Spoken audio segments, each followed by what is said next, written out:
speaking and paying tribute to the late jazz legend Jonas Gwangwa. Spotlight on the theme of love as it featured in the life of Ntate JG. Love molded him and made him into the shy young man, too shy to turn down the large instrument that was given to him, when what he really wanted was a slim instrument, which, as he realized later, was called a clarinet. So trombone it had to be. I can't imagine his life, the role he's played in it, without his trombone. We thank his spirits for intervening correctly those many decades ago, for there could not have been one who blasted his instrument the way Brajay did his trombone into the air over the decades all over the world. The pride he had in his people, from whom he learned the music, the smile on his face, the sparkle in his eye, said it all. I got this message yesterday from the family, and I quote, Spanky says, please speak about how Papa loved his people, the people of the soil, the old men sitting in a circle drinking umqombothi, and women dancing in their traditional way. He loved the different cultures and all the color in our traditional clothes and all the dances.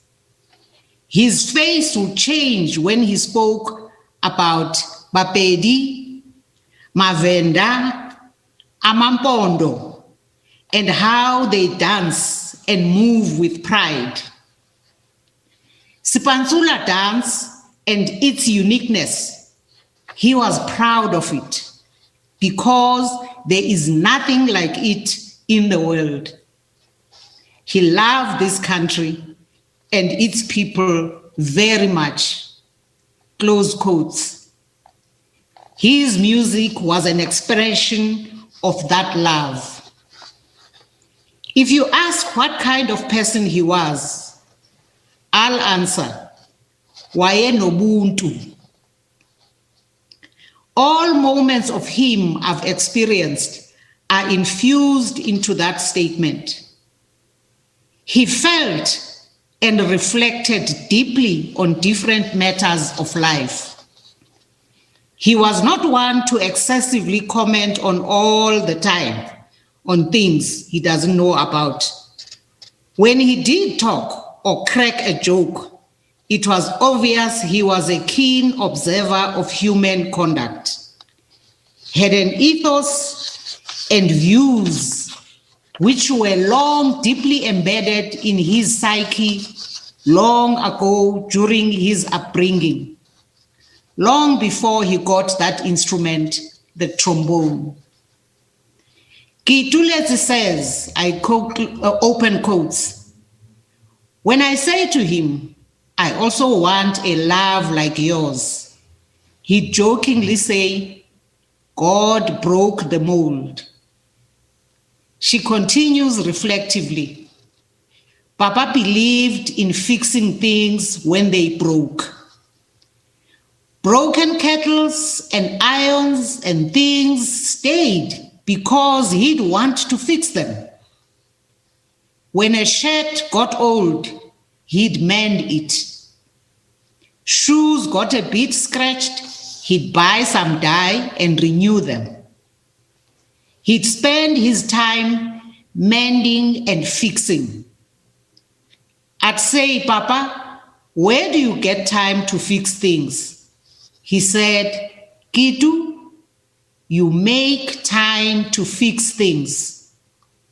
This is what love means to me from him. Make time to fix things, close quotes.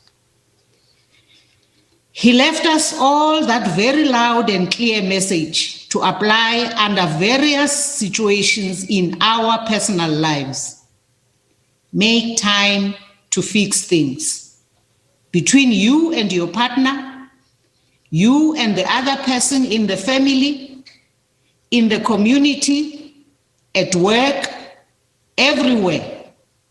We all know our country has many things that are broken. Yes, the past broke lots of things. JG says we should make time to fix them. Gwangwa's final contribution is etched indelibly in these memories he left with his daughters and children, who have shared them with us today. The story of his love for his wife, Sis Violet, is a subject for a novel. We all know he left for the UK and later the US. He was away from his people and country for almost 2 decades. Too long for a love of a young couple to survive ordinarily. But it's now history that, yes, their love endured it all. The day after her admission to one military hospital, I called Sis Vi. She was calm, level-headed, and in charge. Her motherly preoccupations about her family, that was her main focus. When noting my anxiety about her health status and encouraging a hopeful wish for her to come out of the hospital, for her to come back home, she ventured a brief, realistic response. Open quote, why would COVID take others and leave me?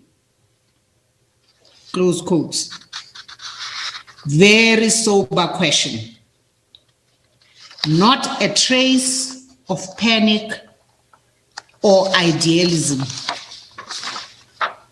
She then went on to talk about her husband and the focus of her thoughts, even on her own hospital bed. I only appreciated it fully when the call came that she'd left this world, not very long after that call, a few days later. It was not a surprise that he followed her within the same month. Brajay and Sis Vi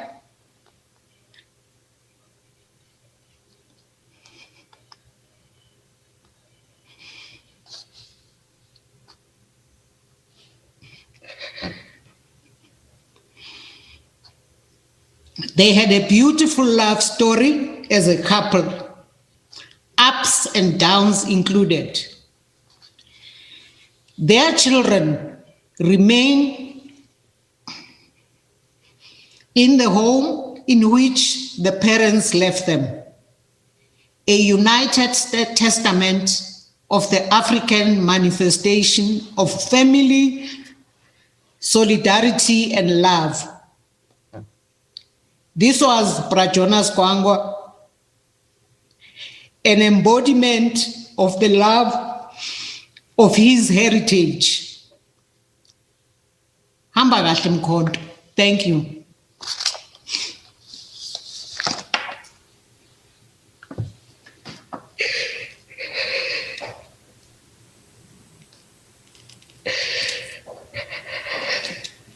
Thank you very much, Comrade Baleka.